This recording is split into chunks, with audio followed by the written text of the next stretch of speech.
Assalamualaikum warahmatullahi wabarakatuh.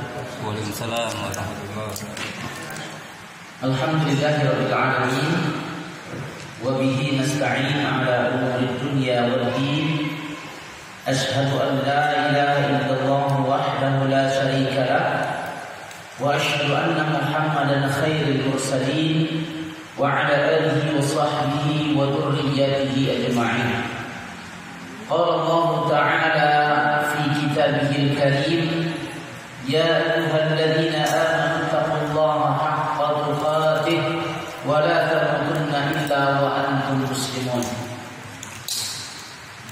Pertama-tama alhamdulillah, pagi ini kita masih dikumpulkan oleh Allah Subhanahu wa taala di tempat yang mulia, yaitu Al-Aqabah 7, rumahnya Allah Subhanahu wa taala. Mudah-mudahan kita semua senantiasa mendapatkan rahmat dan karunia dari Allah. Pertemuan kita kali ini insyaallah akan membahas tentang 3 asas ibadah, atau dalam istilah yang lain 3 pilar ibadah, yang ini merupakan nukilan dari perkataan salah seorang ulama salaf, yaitu Syekh bin Baz rahimahullah ta'ala. 3 pilar ibadah, bahwa ibadah yang kita kerjakan bukanlah gerakan badan semata. Ya, kita melaksanakan ibadah kepada Allah, menjalankan perintah Allah, bukan hanya gerakan badan semata.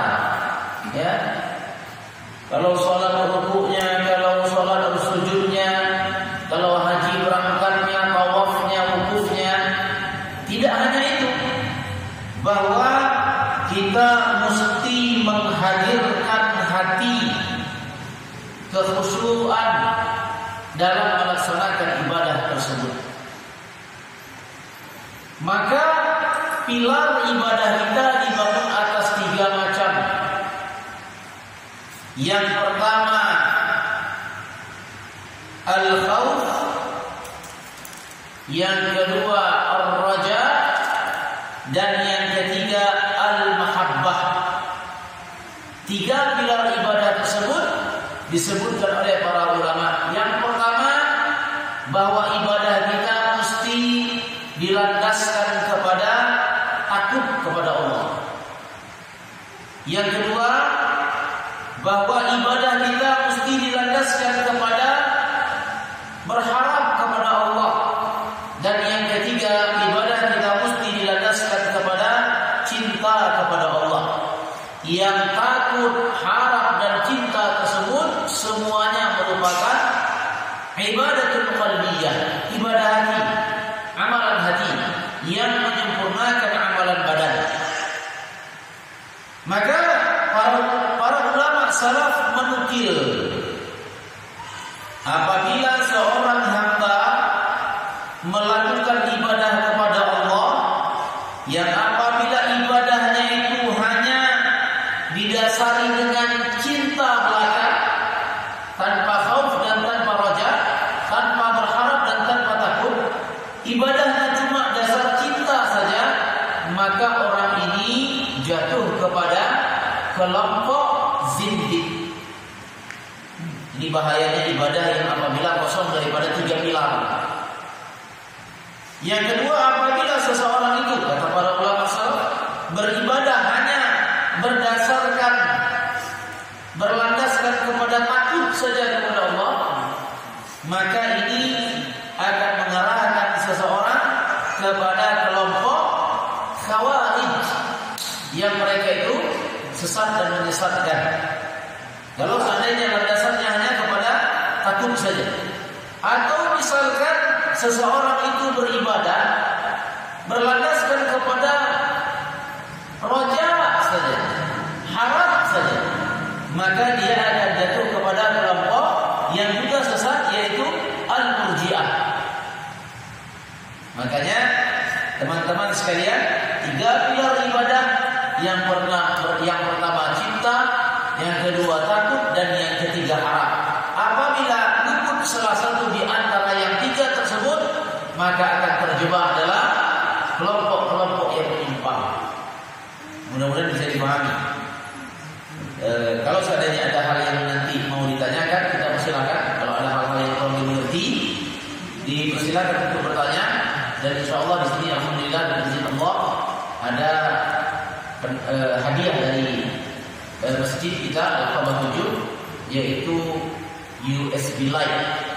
Ini apa ya? Lampu USB LED terang sekali, 5 voltase dan bagus.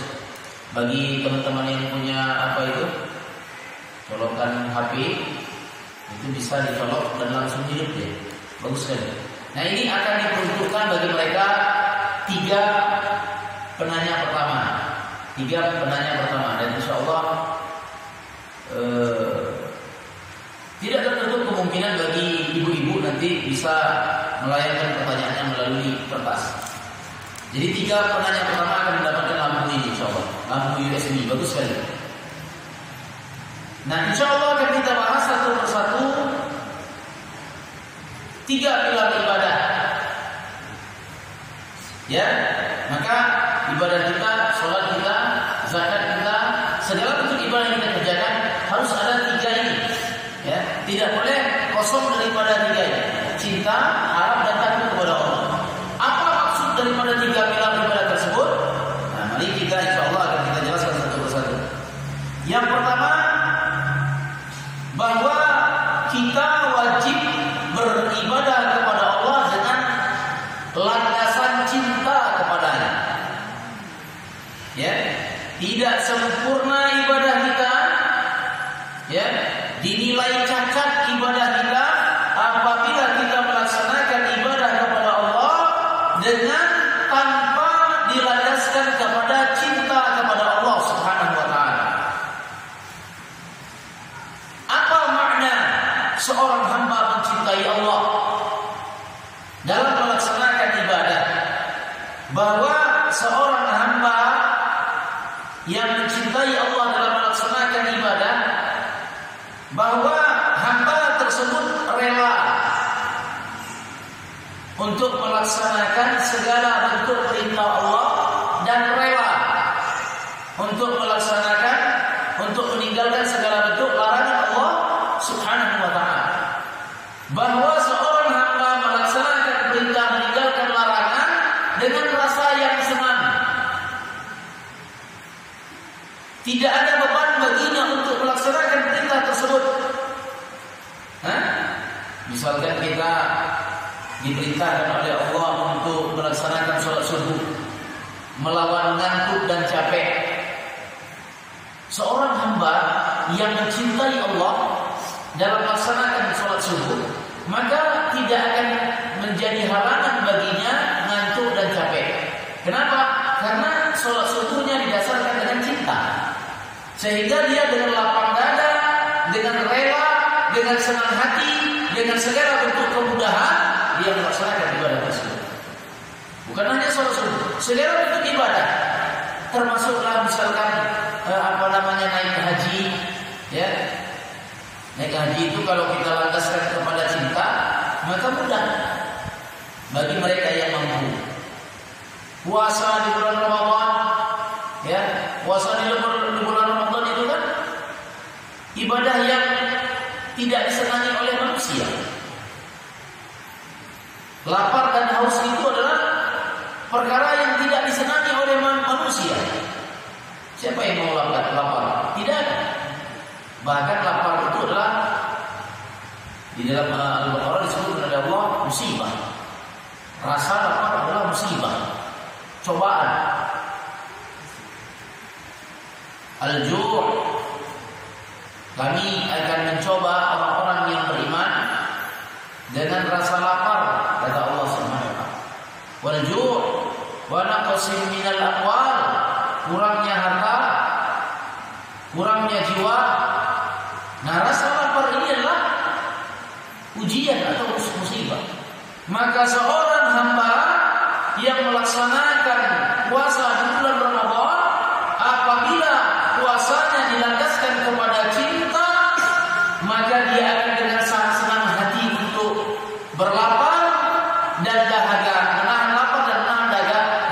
bulan Ramadan. Kenapa? Karena dia mencintai Rabbul Alamin. Karena puasanya dilandaskan kepada cinta kepada Allah. Nah, ini yang dimaksud dengan cinta. Kemudian bahwa kecintaan kita kepada Allah wajiblah kita buktikan. Pembuktian cinta kita kepada Allah berdasarkan firman Allah yang mulia surat Ali Imran ayat 31 adalah dengan kita melaksanakan ibadah sesuai dengan tuntunan. Ya, ini bukti cinta kita kepada Allah. Kalau seandainya kita benar-benar mencintai Allah, ingat ya, cinta kepada Allah itu bukan hanya syiar, bukan hanya semangat, bukan hanya hamasah, sebagaimana sebagian orang merealisasikan cintanya dengan hamasah, dengan semangat cinta Allah ini. Ada dengan nyanyian. Hakikat mencintai Allah adalah dengan kita melaksanakan ibadah sesuai dengan tuntunan. Itu berdasarkan firman Allah Al-Imran ayat 31. Apa kata Allah? Qul in kuntum tuhibbunallah fattabi'uni yuhibbukumullah. Hai Muhammad, katakan olehmu kalau seandainya engkau benar-benar mencintai Allah, maka ikutilah aku, ikutilah sunnah Rasulullah sallallahu alaihi wasallam. Yuhibbukumullah, maka Allah pun akan mencintai kalian. Nah, ini adalah dasar di mana kita beribadah kepada Allah dengan cinta. Orang yang cinta, kalau antar sesama makhluk, kalau seseorang mencintai, kalau suami mencintai istrinya, tentu suaminya tidak akan berpaling. Begitu juga seorang istri yang mencintai suaminya, dia juga tidak akan berpaling, hati. Maka seorang hamba yang mencintai Allah dalam melaksanakan ibadah, dia tidak akan berpaling daripada syariat yang telah ditetapkan oleh Allah Rabbul Izzati wal Jalal. Ya, maka mencintai Allah adalah kita beribadah kepadanya sesuai dengan tuntunan. Fattabi'uni. Dan orang yang beribadah dengan mencintai Allah tidak akan menjadi beban baginya segala bentuk ibadah. Ya, memang pada dasarnya manusia itu berat melakukan ibadah, entah itu puasanya, sholatnya, zakatnya, zikirnya, ya. Kita mohon maaf ya, ini sharing saja. Mana yang lebih berat bagi kita, berlama-lama membaca HP atau berlama-lama membaca Al-Quran? Ini kalau kita kembalikan kepada tabiatnya manusia, berat bagi manusia itu berlama-lama membaca Al-Quran dibanding membaca HP. Kenapa? Karena memang manusia itu lebih suka kepada syahwat dan benci terhadap syariat. Makanya kita butuh formula untuk kuat melaksanakan ibadah. Apa itu? Mencintai Allah, al-mahabbah. Qul in kuntum tuhibbunallah fattabi'uni. Kalau kita mencintai Allah, maka kita wajib mengikuti sunnah Rasulullah sallallahu alaihi wasallam. Ya. Nah, ini pilar yang pertama dalam rangka kita mencintai Allah Subhanahu wa taala. Tanpa pembuktian cinta kita kepada Allah, maka cinta kita adalah cinta yang palsu. Maka cinta kita adalah cinta yang palsu. Kita lihat seorang laki-laki yang ketika dia mencintai perempuan, maka cinta sejatinya adalah dengan ia menghalalkannya. Maka cinta sejati kita kepada Allah dengan kita mengikuti sunnah Rasulullah SAW. Ya, bohong kalau seandainya ada orang mengatakan saya cinta kepada Allah, saya cinta kepada Rasulullah, akan tetapi dia melanggar dan menyelisihi ajaran-ajaran Rasulullah SAW. Karena dalam melaksanakan ibadah, ya, dalam melaksanakan ibadah dan mengikuti sunnah Rasulullah dalam ibadah itu berat bagi mereka yang tidak mencintai Allah. Kenapa? Karena manusia condong kepada hawa nafsu. Makanya Syekh Shalih Fauzan berkata, manusia apabila dituntun kepada syariat, maka mereka benci. Misalkan diajarkan sholat dari takbir sampai salam, dituntun nih melalui hadis. Kalau takbirnya seperti ini, kalau i'tidalnya seperti ini, kalau rukuknya seperti ini, kalau sujudnya seperti ini, kita tuntun sesuai dengan hadis Nabi sallallahu alaihi wasallam. Maka bagi hamba yang mencintai hawa nafsu, dia akan cenderung menolaknya, bahkan dia membencinya. Kenapa? Karena hati manusia condong kepada dirinya sendiri. Tetapi orang yang cinta kepada Allah dalam melaksanakan ibadah, dia akan ridha. Hatinya akan lapang untuk menerima segala bentuk tuntunan syariat agamanya Allah, khusus dalam masalah pelaksanaan ibadah. Maka ibadah kita wajib dilandaskan kepada cinta. Banyak orang yang keliru dan tersalah dalam mencintai Allah ketika mereka beribadah. Justru ibadah yang mereka kerjakan ekspresi benci mereka kepada Allah pada hakikatnya. Ya, Allah perintahkan kita sholat berjamaah di masjid bagi yang laki-laki, kemudian kita sholat sendirian di rumah. Ini adalah bentuk pelanggaran bahwa ia tidak mencintai Allah. Dan banyak lagi yang lain yang intinya bahwa segala bentuk ibadah kita wajib dilandaskan kepada cinta kepada Allah. Dan orang yang beribadah kepada Allah yang tidak dilandaskan kepada cinta, maka ibadahnya tidak sempurna.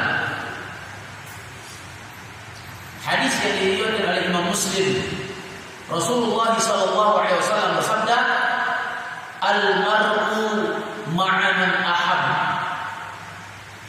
Manusia itu pada hari kiamat nanti akan dikumpulkan oleh Allah bersama orang-orang yang mereka cintai ketika di dunia. Makanya para sahabat banyak khawatir, ya Rasulullah, apakah kita akan berkumpul lagi di akhirat sebagaimana Allah kumpulkan kita di dunia? Banyak para sahabat yang khawatir seperti itu. Takut mereka di dunia ketemu dengan Rasulullah, di akhirat nanti tidak ketemu lagi. Lalu apa kata Rasulullah SAW? Al-mar'u 'ala man ahab. Seseorang itu pada hari kiamat nanti akan dikumpulkan oleh Allah bersama orang-orang yang mereka cintai. Nah, ketika kita di dunia mencintai Allah, maka kita akan dimasukkan oleh Allah di surga, yang puncak nikmat surga itu adalah, ada yang tahu apa puncak nikmat ketika kita bersama di surga nanti? Puncak nikmat di surga, apakah makan anggur, apakah bersenggama dengan dengan bidadari, apakah minum? Masya Allah. Nih, dari jamnya udah kelihatan. udah banyak duduk di majelis ilmu. Ya, puncak nikmat di surga adalah kita melihat wajah Allah. Dan ini difirmankan oleh Allah dalam surah Al-Kahfi ayat 110. Faman kana yarju liqa'a rabbih falyamal 'amalan shalihan. Barang siapa yang ingin ketemu dengan Allah, faman kana yarju liqa' ini ketemu. Bahkan di dalam hadis Nabi SAW, kalian akan melihat Allah sebagaimana kalian melihat bulan. Kama tarawna al-badr, kalian akan melihat Allah sebagaimana kalian melihat bulan tanpa hijab. Dan ini puncak daripada kenikmatan surga, sekaligus menjadi butir aqidah Ahlus Sunnah wal Jamaah. Karena kita mengimani surah Al-Kahfi ayat 110. Ya, maka orang yang mencintai Allah, orang yang beribadah kepada Allah dengan dasar cinta, Allah akan masukkan mereka ke dalam surga Allah. Ya. Ini yang pertama. Kemudian yang kedua,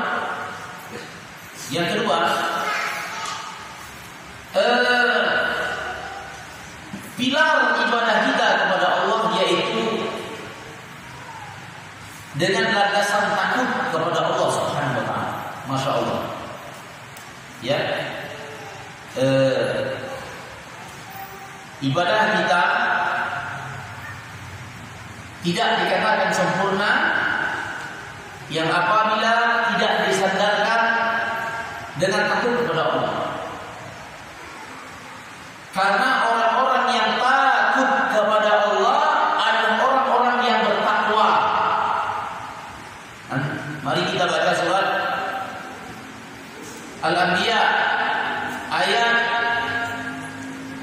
47, 48 dan 49. Al-Anbiya 48 dan 49. Allah berfirman, "Wa laqad ataina Musa wa Harun al-Furqan wa dhiya'a dzikra lil muttaqin." Bagi mereka yang bertakwa. Siapa mereka? Alladzina yakhshawna rabbahum bil ghaib. Orang yang bertakwa adalah orang-orang yang takut kepada Allah dalam keadaan tidak melihatnya. Kita tidak melihat Allah, tetapi kita takut kepada Allah Subhanahu wa taala. Alladzina yakhshawna rabbahum bil ghaib wa hum min as-sa'ati mushfiqun. Dan mereka juga takut terhadap tegaknya hari kiamat. Apa makna kita takut kepada Allah dalam masalah melaksanakan ibadah? Ya. Kalau tadi pilar yang pertama bahwa kita melakukan ibadah dengan dasar cinta, kita ridho, kita senang, kita lapang hati dan tidak terbebani untuk melaksanakan perintah. Maka yang kedua adalah kita melakukan ibadah kepada Allah, melaksanakan perintah karena kita takut mendapatkan azab apabila meninggalkan ibadah. Ya. Orang yang tidak sholat diancam oleh Allah dengan neraka Saqar dalam surat Al-Mudaththir.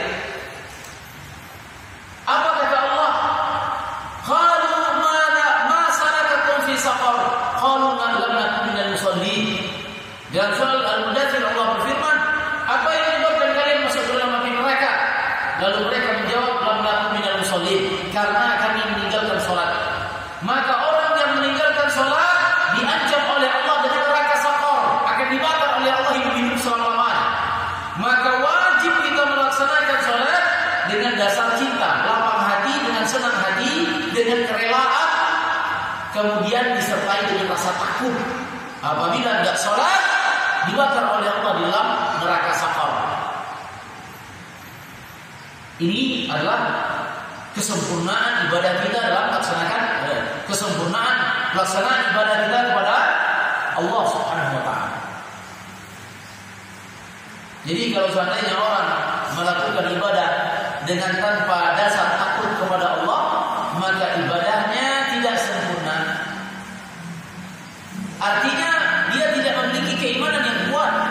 Teman-teman sekalian, betapa banyak di dalam Al-Quran ancaman-ancaman bagi mereka yang meninggalkan ibadah. Betapa banyak di dalam Al-Quran ayat-ayat yang menjelaskan azab api neraka bagi siapa? Bagi mereka yang berpaling.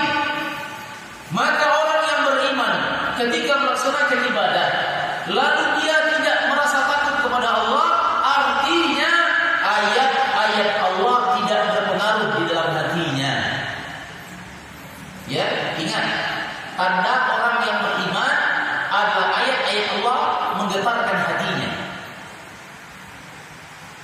Wa idza tutla 'alaihim ayatuhu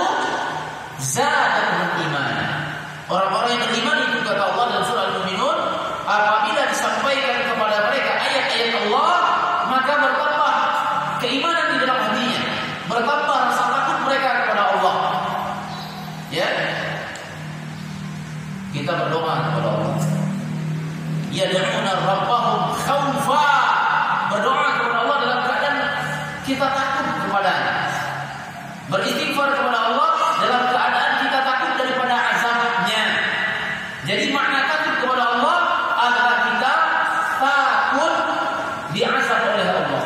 Makanya Allah berfirman dalam surat Al-Baqarah, dalam surat Al-Imran ayat 175, apa kata Allah? Innama dzalikumus syaitan yukhawwifu awliya'ah fala takhafuhum wa khafuni in kuntum mu'minin. Catat ini baik-baik. Al-Imran ayat 175. Sesungguhnya syaitan menakut-nakuti para hamba sahayanya. Fala takhafuhum, maka janganlah kalian takut kepada syaitan, kata Allah. Wa khafuni in kuntum mu'minin, dan takutlah kalian kepadaku, kata Allah, kalau seandainya kalian adalah orang yang beriman.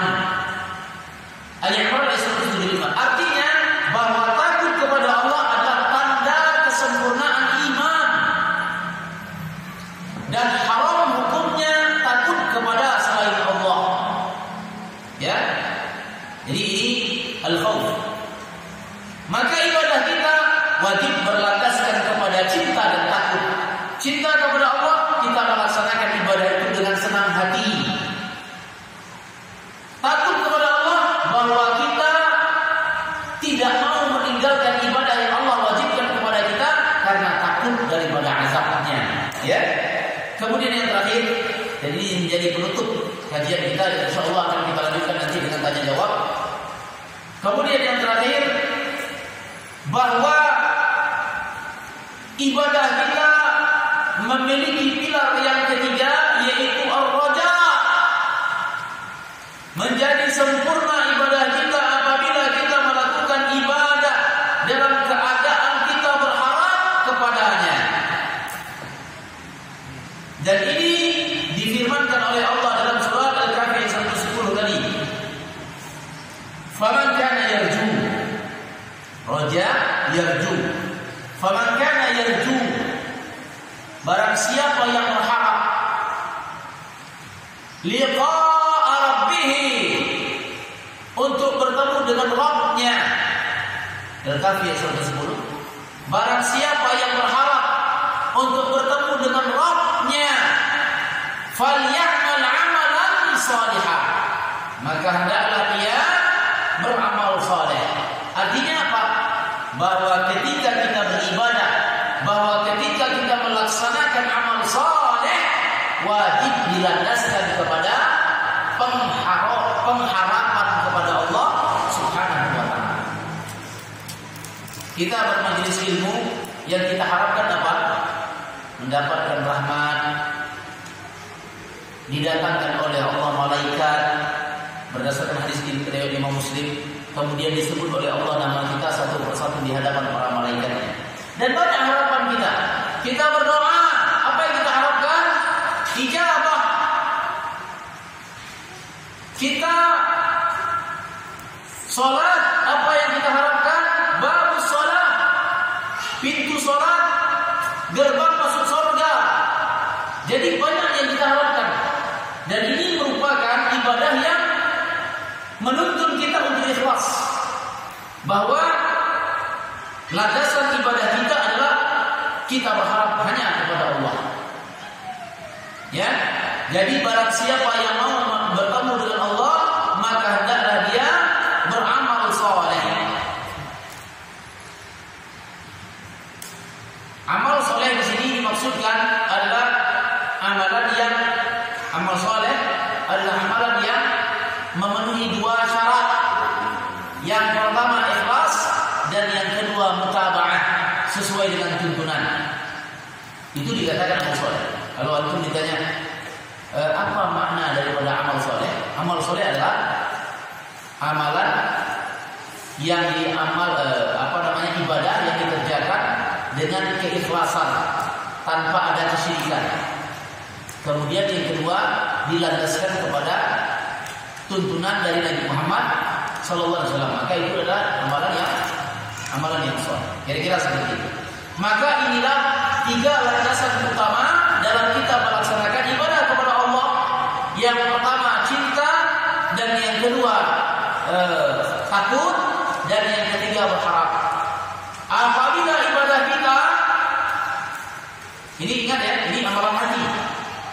Cinta, harap, takut, ini amalan hati.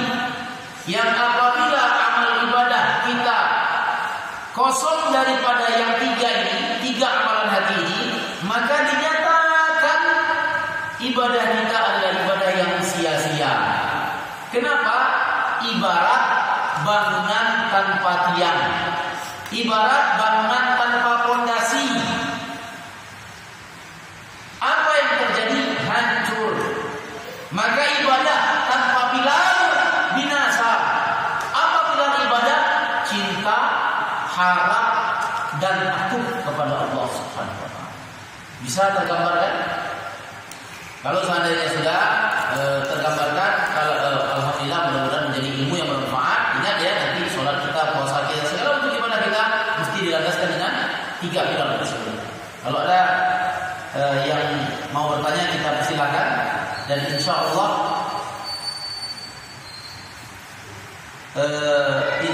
yang penanya pertama akan mendapatkan hadiah dari Masjid Al-Aqabah 7. Kita persilakan. Ibu-ibu melalui pertanyaan kertas.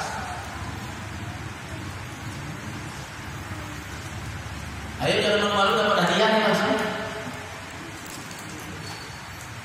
Bismillah. Ya, namanya siapa? Ya?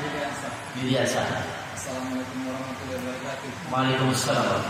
Ustaz, saya mau bertanya, apa hukumnya bagi orang yang rajin mengaji tapi anaknya buruk? Ya.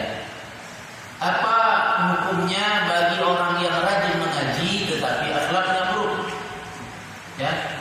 Ingat, antara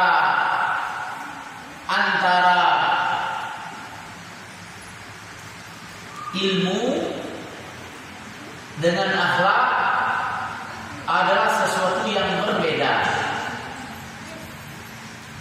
Bisa jadi orang belajar ilmu tetapi akhlaknya tidak baik, atau bisa jadi seorang yang berakhlak baik tapi tidak memiliki ilmu, karena sesuatu yang berbeda. Tapi standar akhlak yang baik itu apa? Tiga. Pertama, suka memberi. Kedua, suka menolong. Ketiga,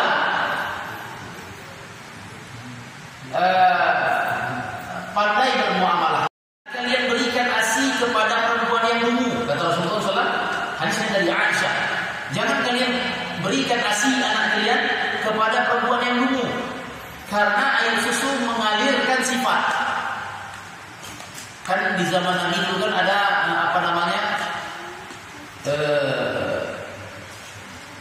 kebiasaan ibu susu. Kebiasaan ibu susu. Jadi anak si A disusukan kepada si B. Boleh, itu dibolehkan dalam agama. Bahkan menjadi syariat surah An-Nisa ayat 3. Wa ummahatukum allati arda'nakum. Perempuan-perempuan yang menyusukan kalian adalah sama dengan mahram, sama dengan ibu kandung, tidak boleh dinikahi. Termasuk anak-anak ibu susu tidak boleh dinikahi. Ya. Jadi kata Rasulullah, jangan kalian susukan anak kalian dengan perempuan yang dungu. Kenapa? Karena air susu mengalirkan sifat. Jadi pembentukan karakter yang pertama adalah faktor genetik. Kalau orang tuanya baik, berlemah lembut, ya, jujur, amanah, insya Allah itu akan mengalir sifat itu kepada anak. Makanya kebanyakan orang tuanya ulama, anaknya jadi ulama juga. Orang tuanya yang penghuni penjara, kebanyakan anaknya juga ikut. Walaupun ada kejadian kebalikannya, walaupun ada, tetapi kebanyakannya seperti itu. Bapaknya penjahat, anaknya penjahat juga. Bapaknya ulama, anaknya ulama juga. Kita lihat Syekh bin Baz, ya, Syekh bin Baz, Syekh Utsaimin. Siapa orang tua mereka? Adalah orang-orang yang berkapasitas berilmu. Jadi tidak tertutup kemungkinan orang yang rajin mengaji tetapi akhlaknya tidak baik. Cuma cuma ya bisa dirubah dengan mengikuti ilmu. Orang yang belajar ilmu agama, kemudian dia mengamalkan ilmu tersebut, secara otomatis maka akhlaknya akan menjadi akhlak yang mulia. Wallahu a'lam bishawab. Silakan. Akhirnya saya, Ustaz melihat di sini teman-teman banyak yang baru ikut ngaji. Baru ya?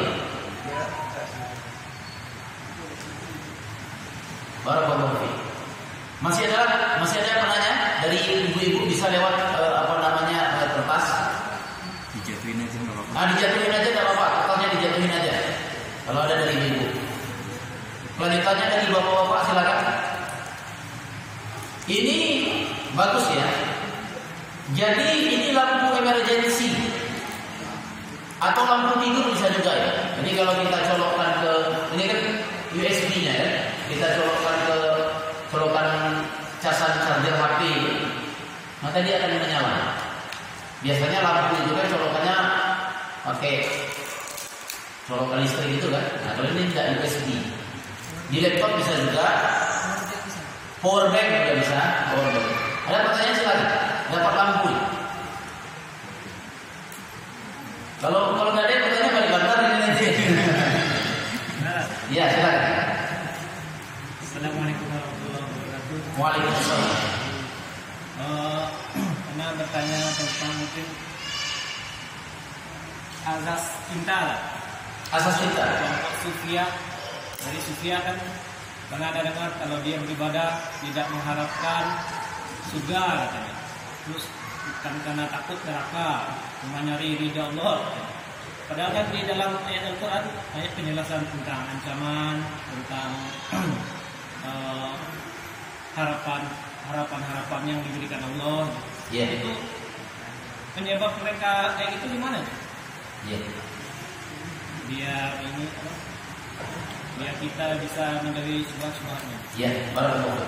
Apa yang menyebabkan kaum sufi mereka beribadah hanya dasar cinta saja? Kalau dikasihkan ke yang ini ya, uminya ya. Siapa? Umi yang bertanya. Yang ingin bertanya siapa? Hah? Kasih ke depan saja. Ya. Apa yang menyebabkan kaum sufi mereka beribadah hanya dasar cinta saja? Sekali lagi kita ingatkan bahwa ibadah yang hanya didasarkan dengan cinta, mereka murji'ah. Murji'ah itu ya seperti kelompok sufi yang ibadah mereka tidak akan bernilai apa-apa di sisi Allah. Lalu apa yang menyebabkan mereka?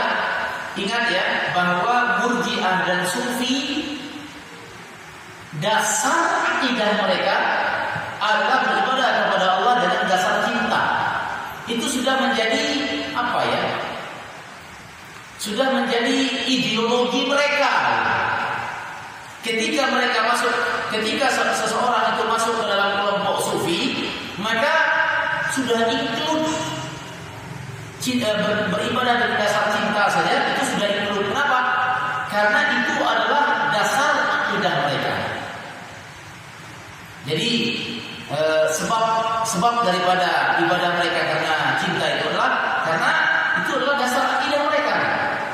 Sebagaimana Ahlussunnah wal Jamaah, ketika seseorang berakidah Ahlussunnah wal Jamaah, mereka wajib beribadah kepada Allah dengan ikhlas dan sesuai dengan tuntunan. Apa sebabnya? Karena itu adalah menjadi dasar daripada akidah Ahlussunnah wal Jamaah. Wallahu a'lam bishawab. Nah, kebanyakan mereka yang mengikuti kelompok-kelompok yang semacam itu adalah karena tidak sampainya ilmu. Wallahu a'lam bishawab. Karena tidak sampainya ilmu. Sering bisa mendapatkan pertanyaan seperti itu, Pak Ustaz, kalau kita beribadah mengharapkan yang lain-lain berarti kita syirik, berarti kita tidak ikhlas. Kita mesti beribadah itu mengharapkan ridho dan cinta dan ridho Allah saja. Kalau kita berharap yang lain, maka kita tidak ikhlas. Jawaban daripada syubhat ini adalah bahwa Allah di dalam Al-Quran memberikan tawaran kebaikan ketika kita beramal. Mohon maaf, bahkan Allah menawarkan kita dengan ibadah Allah banyakkan harta dan Allah banyakkan anak. Tidak ada hubungannya dengan pahala, tidak ada hubungannya dengan surga. Di dalam surat Nuh ayat 10, 11 dan 12. Apa kata Allah? Faqultu astaghfiru rabbakum innahu kana ghaffara yursilis sama 'alaikum bidrara wa yumdidkum bi amwalin wa banin. Ketika kalian beristighfar kepada Allah, maka Allah akan kirimkan hujan, Allah akan perbanyak harta, dan Allah akan memperbanyak anak.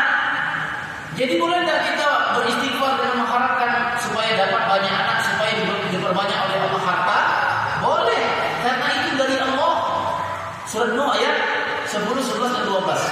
Maka salah kalau orang-orang yang berakidah sufi yang mengatakan bahwa beribadah itu hanya karena cinta saja, tidak boleh mengharapkan yang lain-lain.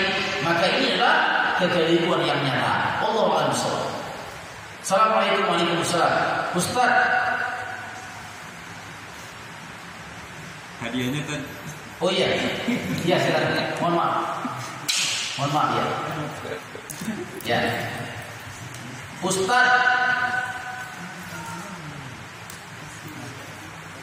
memaksa diri untuk kerjakan amalan-amalan sunnah, apakah termasuk dalam 3 pilar ibadah?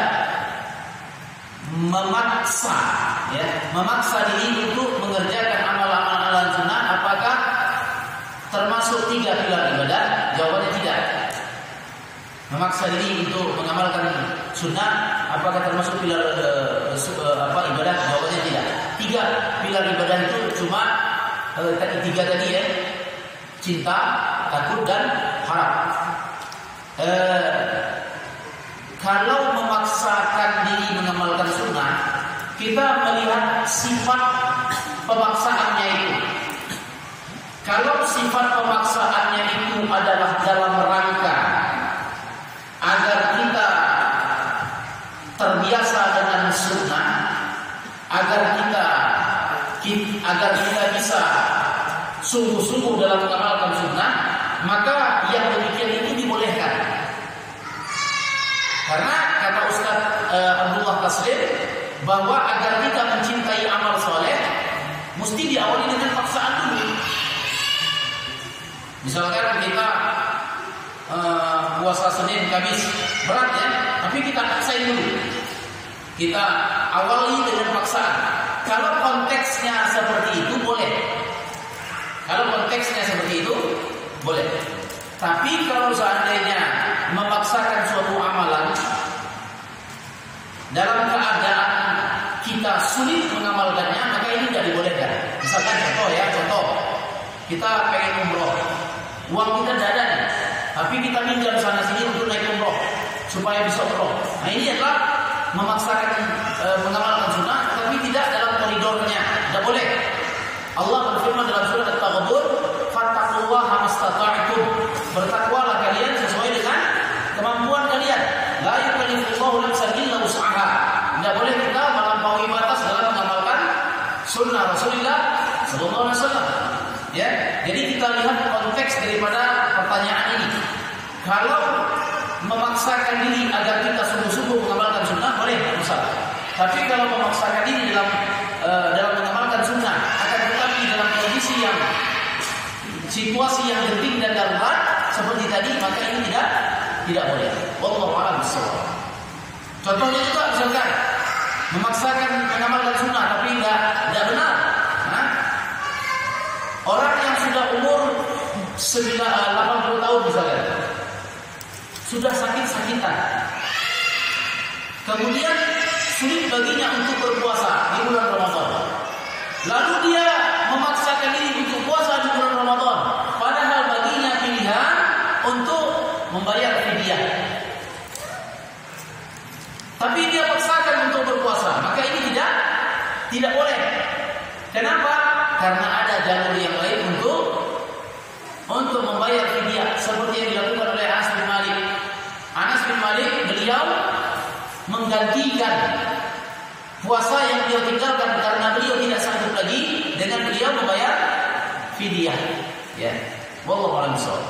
Ini penanya yang keempat barangkali tidak dapat tidak dapat hadiah tapi dapat pahala insyaallah ya. Amin insyaallah. Yaitu Assalamualaikum warahmatullahi wabarakatuh. Ustaz, apakah dosa kalau mengaji tapi belum pas dalam bacaan? Jawabannya tidak dosa. Bahkan dia mendapat pahala. Kata Rasulullah SAW, al-mahir fil Quran falahu ajran. Orang yang mahir dalam membaca Al-Quran maka baginya pahala, 2 pahala. Maka baginya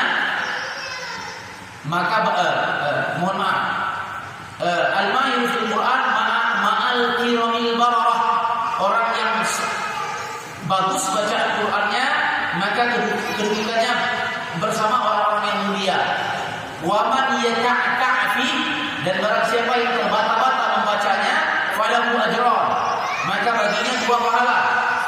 Pahala yang pertama adalah pahala dia membaca Al-Qur'an. Pahala yang kedua adalah kesungguhannya dalam membaca Al-Qur'an. Karena dia terbata-bata tapi dia bersungguh-sungguh dalam membaca. Masih dia membaca. Al-mahir fil Qur'an ma'al kiramil bararah. Orang yang mahir membaca Quran kedudukannya bersama orang-orang yang mulia. Wa man yata'afi, dan barang siapa yang terbata-bata dalam membacanya falahu ajran, baginya 2 pahala. Cuma orang yang terbata-bata membaca Al-Qur'an sebaiknya tidak menjadi imam sholat. Itu saja. Tapi kalau kita membaca Al-Qur'an terbata-bata, kita membaca lagi, belajar lagi, membaca lagi, maka baginya 2 pahala. Wallahu a'lam. Barangkali seperti ini. Kalau masih ada kita silakan. Ini ada pertanyaan lewat WA ya.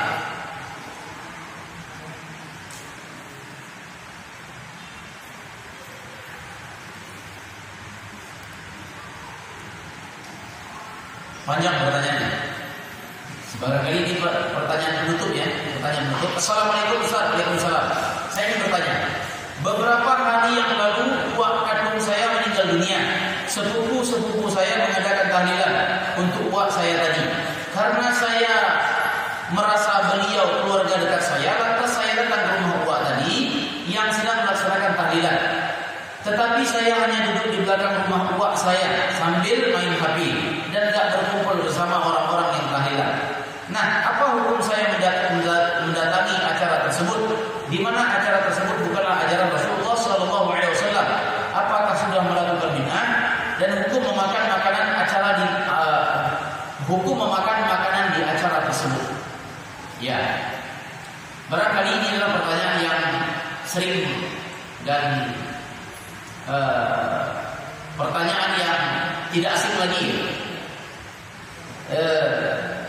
Orang yang meninggal, seorang muslim yang meninggal, maka baginya terdapat beberapa amalan sunnah.